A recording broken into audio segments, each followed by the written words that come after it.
Hi everybody. We are in our second to last lesson, which is super exciting. I can't believe the school year ended this way, but you know what?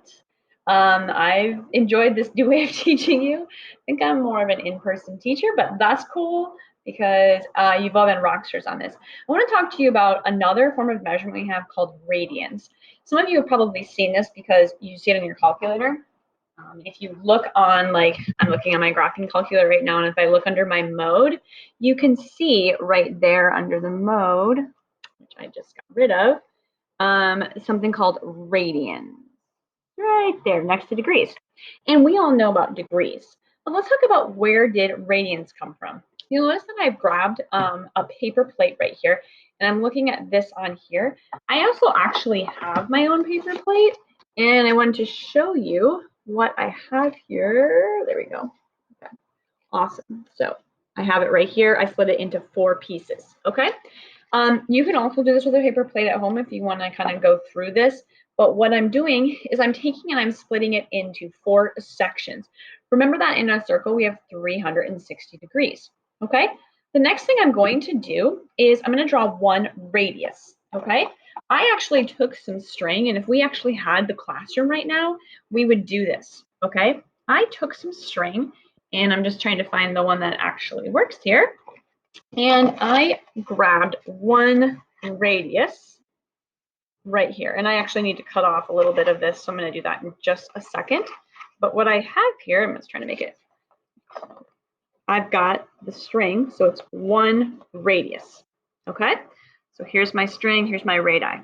Okay, so I'm going to quickly cut that for you so you have that. And got that right here. And this is one radius, okay? This is that same, ironically, I have only green string at home, so I was able to do that. I want you to see what's happening right here, and where does this radian measurement come from, okay? So I can label a 90-degree angle on my paper plate, and I can continue to label all the angles. I've already done that, okay? I already did on my plate, I did 0, 90, top, I did 180, 270, and 360.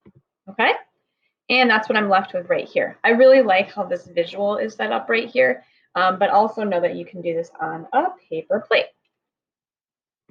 Okay, I'm going to cut one piece of string, so it's one length of the radius, which is what I just did, and watch what happens. I'm going to measure out sections along the arc of the circle. Okay, I just did that. I actually was kind of messing around with this because for some reason my son really enjoys playing upstairs right now by himself, and I'm okay with that for about 5 minutes. So what I did was I started to measure it out. Okay, so I'm going to take it, and when I say measure it out, I'm just putting the radii along the arc of the circle here, so it's measured exactly. Okay, if I continue to do that, watch what happens. Okay, how many of these sections, radians, okay, because it's a radius, or we can call it a radian, are there in 180 degrees? Friends, this is what's so cool. Okay, when I do that, I find out there are approximately 3 and 0.14. It does not matter what size the circle is. This is why I think circles are one of the coolest shapes that we study in math, because it doesn't matter. This idea happens. So when I look at this, it looks like there are approximately 3.14 radians in 180 degrees. And where would I come up with that 0.14? Hopefully you're starting to see, like, oh, wait, 3.14 is a pretty important number in math. If you actually took that little piece off, you would realize that if you compare that to the rest of them, it's 0.14, and that as a fraction, let me just tell you, because I don't know that off the top of my head. I'm just putting it as a fraction. You would find out that it's like 7/50ths of that string. So just try that. I don't know if you're in for like something, but that's so cool because that allows us another form of measurement. Because if 180 degrees is 3.14 radians, that means 360 degrees would be 6.28 radians. And that is the same as what number? Pi. And that's what's so cool. So I just wanted to show you this real quick, how pi is equal to 180 degrees. And that allows us to go back and forth.